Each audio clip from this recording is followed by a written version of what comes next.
What do you think is stopping women having it all, if indeed women want that? Well, the first thing I would say is I think we should just get rid of the having it all frame entirely. It makes people seem selfish. It immediately deflects attention from the real issue, which is how do we create a workplace and a society in which women and men have room for care, which we need, and room for their work. I think this is an issue for women and men, and I just don't think it's about having it all. It's making our lives work. OK, but what's stopping that equality, that balance, that workplace at the moment? Well, you know, there are many factors, but I think the biggest one is what happened to me, which is that I hit a tipping point, right? I was leaning in for all I was worth. I was in a dream job. And something I did not expect, which was my son had a rocky teenagehood, hardly anything unusual for parents, but I just tipped over. I couldn't do that and still do a job I truly loved. And I'm fortunate, so I was able to go back to a flexible job as a professor, and 4 years later, 5 years later, things have worked out very well. But what I realized is for the vast majority of women, when they hit that point, they get knocked off leadership track, they get knocked out of the workplace in many cases, particularly lower income women. There's no way to come back on. And so what happens is you've got 50% or more women starting out with all the talent and more credentials than men, but you're still only seeing, at best, 15 to 20% at the top. But it's interesting, you were also fortunate that, and you admit this in the book, that your husband was the main carer for your sons. So he was back home helping your son through this rocky patch. What was it in you that made you think you had to be there rather than leaving it to him? Well, every couple can figure this out for themselves. But in our case, he was there. He was doing his very best.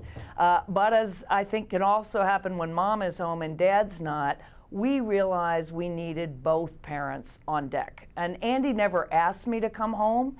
It was a decision I made, but I felt that if I didn't go home and our son really continued in the direction he was going, I would never forgive myself. And it was something I simply felt I had to do. And then later, something I've decided I wanted to stay home, again, working hard, but working in a way that allowed me to have time for both boys in the last 4 years they're at home. Well, your husband's clearly fully signed up to your manifesto. You write in the book that real equality needs a men's movement, and it's certainly the case that many successful women have a successful partner holding the fort at home.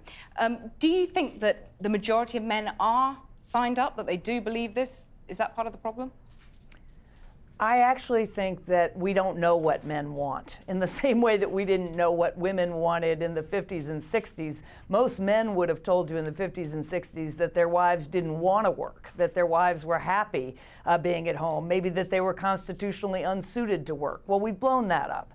And I think now the same is true for men. I had this moment in writing this book where I looked at my sons and I realized that if I'd had daughters, I'd be raising them completely differently than the way my mother was raised. But I looked at my sons and I thought, I and everybody else I know are still expecting our sons to be defined by their jobs, by how much money they bring home, how high they rise in whatever job they're in. And that's crazy. Lots of men wrote to me and said they wanted more time at home. And I think we have to create those options for men as well as women and see how many men take advantage of that. So you admit in the book that none of this is going to change until women are better represented in parliaments around the world. Obviously, there's the prospect of the first woman in the White House, your old boss, Hillary Clinton.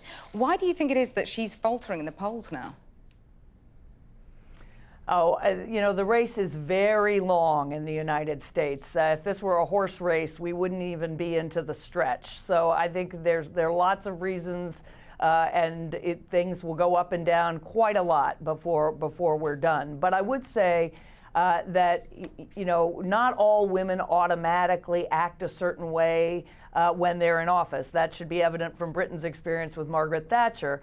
But there's a lot of evidence that says the more women you get into a political body, the more socially generous that body is, and critically, the more men change their behavior as well. When you get to a critical mass of 40% women, men start to vote differently and to talk differently as well. And it's just equality. This is about plain equality. Let me ask you before you go on our top story and Syria.